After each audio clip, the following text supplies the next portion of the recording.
ilanga uNkulunkulu uyokudlalela zonke izono zakho kahle kahle lefile wena ezulwini ekulindile ezokhishwa konke okwakwenza uqala utshontshe ushukela ebuncaneni bakho uzukhula kodwa uNkulunkulu ngaleyo langa ufika phambi kobuso bakho uyokuvezela konke kodwa into ayenzile-ke Nkosi yami usilethele uJesu okuba masikhetha yena masifika phambi kobuso bakhe angabe sayibona zonke lezo zono noma ngabe kuthiwa usukhipha iziso eziwu-1000 angabe sayibona lezo ziso noma ngabe usubulele angabe sababona abantu ababuleleyo noma ngabe kuthiwa wenze siphi isono noma ngabe uyantshontsha noma ngabe udayisa ngomzimba noma ngabe uyafeba mawusukhetha uJesu mawufika phambi kwesihlalo sobukhosi uNkulunkulu ngabe sakubona konke lokho. Hallelujah. Kodwa mawushona ungena Jesu Jesus uthi uNkulunkulu ma ufika phambi kwakhe noma ngabe kuthiwa ukhala ezinegazi noma ngabe ukhala ini uthi ukushaya indiva ngoba ithuba lakho lokuphenduka yileli lanamhlanje ngoba ithuba lakho lokuvuma izono yileli lanamhlanje so mawufika ezulwini phambi kwesihlalo saNkulunkulu uyothi uyakhala uthi Nkosi ngenzela umusa bengingazi athi uNkulunkulu angilibalethile abazalwane ekhoneni ukuba bezokulanda waziba uyothini mawufika ezulwini athi uNkulunkulu leza ingcebo nengcekazi ezafika zabalapha zayilande wena waziba ngoba lokho ngamdinga uJesu noma ngabuka ngathi akanasidingo empilweni yakho sonke siyamdinga uJesu ngoba uyindlela neqiniso ngeke ezulwini ungena Jesu noma ngabhala rest in peace uJesu mengekho urest in peace wakho yizeleze bazalwane iqiniso limele ukukhuluma siyazi ukuthi iqiniso esikhathini samanje alifuneki ukuthi uyajaja mawukhuluma iqiniso asahluleli asijaji kodwa noma ngubani oshonile wadlula ngomhlaba wena Jesu akakho ezulwini noma ngabe uyafisa akakho ezulwini khona bathatha uJesu kuphela izwi laNkulunkulu lisho njalo asahluleli bazalwane Jesus iqiniso akaze labamnandi nangelilodwa ilanga kodwa kumele sikhulume kunenye into eyenzekala esikhathini samanje uthola ukuthi into yenziwa abantu abaningi abantu basebeyidonti right ngoba nakho yenziwa abantu abaningi bazalwane thina sizojikisa leso statement ukuthi noma abaningi kangakanani abezinto eyodwa ayishiki isono bazalwane sizome bazalwane lokhu kuba mawunesona uzukumbona uNkulunkulu mawunesona uzungena ezulwini mawujala ungena ezulwini mawufaba ungena ezulwini mawujala ungena ezulwini thina sizomemezela haleluya sizothi abafuna ukubona izulu ngelinye ilanga Jesus ngoba izulu lingenwa ngoJesu so silethe noJesu abafuna ukubona izulu ngelinye ilanga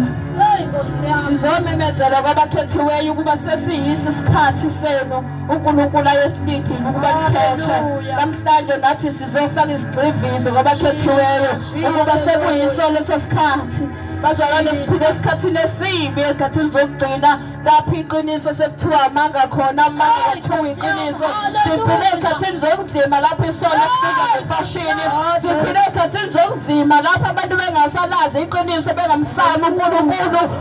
Nkosi yami abantu abasamazi uNkulunkulu baphile ngezinto zabo baphile ngejabulisa inyama yabo abazi ukuthi uNkulunkulu khona uNkulunkulu yasinyanya isono baphile sononi awuya ezulwini haleluya Jesus thina sizomemezela abafuna ukuya ezulwini abafuna ukubona uJesu asisho abafuna ukubona umalume nokhokho Because abekho ezulwini amalume nokhokho khona abantwana baNkulunkulu ezulwini so sizomemezela kulabo abathi thina sifuna ukubona izulu ngelinye ilanga okwenza ukuthi mhlawumbe simemezeli ngokwanele ngendaba yezulu kodwa ezulwini kunokuthula ezulwini azikho inkinga ezulwini azikho inkinga zemali ezulwini akukho ukushonelwa akukho ukukhala so lento lesifuna emhlabeni ayikho emhlabeni kodwa ikhona ezulwini sizomemezela yona egameni likaJesu sizosho kuba manithatha uJesu uzothola ukuphila okuphakade uthembisile kuJesu wethu wadela impilo yakhe wafa wadeleleka ehlele esiphambelweni akubethela wachitheka igazi omunye uzothi omunye uzothi ngangihlakanaphi mina wayefela baka-Israyeli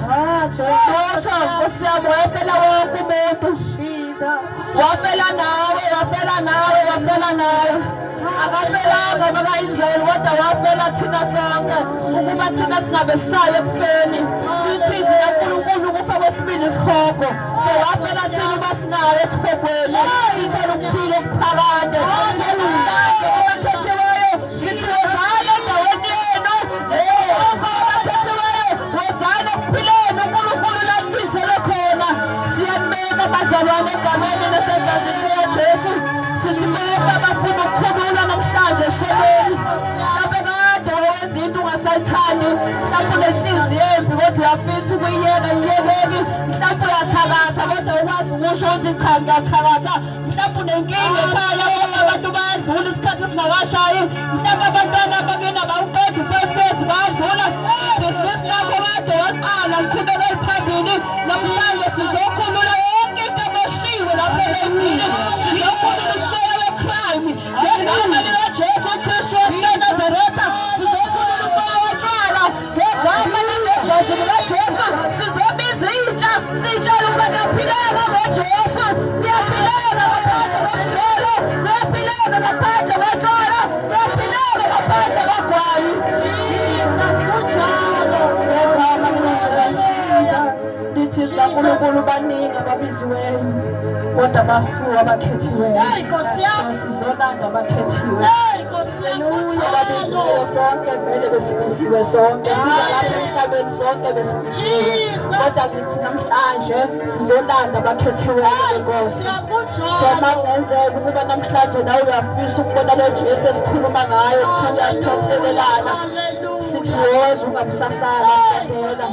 ongenzeka ukuthi kuningi obhekana nakhe ebusuku awulali ebusuku kungenzeka ukuthi namadevil worshippers akufikela ezokhanda namhlanje sithi woza sizokhulula ongenzeka ukuthi uhlaselwe umoya wamadlozi kuthiwa woza uzoba isangoma ufuze ugogo wakho sithi thina ngegazi likaJesu akukho gogo wakho ozomfuza ngoba ithizi laNkulunkulu uNkulunkulu mhla edala umuntu wathi masimenze ngomfanekiso wethu akasho ukuthi sizomenza ngomfanekiso wokhokho bakhe sokuthi mina wozani kofuna ukukhulula kezwe usuku lakho namhlanje ungabusasala egameni likaJesu usuku lakho namhlanje ungabusasala ngegama nangegazi likaJesu baba siyakhuleka siyacela ukuba kuwe wonke umuntu ofisayo nayo ukuhlukana nesono othi mina sengikhathele nginegoneda ipheli mina njalo kubashonisa kupheli ingane ziyahlupha aziyeke uhlebe aziyeke ukulwa sithi nangu uJesu akukho okuhlula yena uthi mhla ebethelwa uthi uphiwe amandla ezulwini nasemhlabeni uthi awekho okuhlula yena abazalwane akukho okuhlula yena yena yedwa umbethe amandla njengengubo sobazalwane siyamema ngegazi likaJesu sithi kwabafuna uJesu yiso lesi sikhathi ngegama nangegazi likaJesu.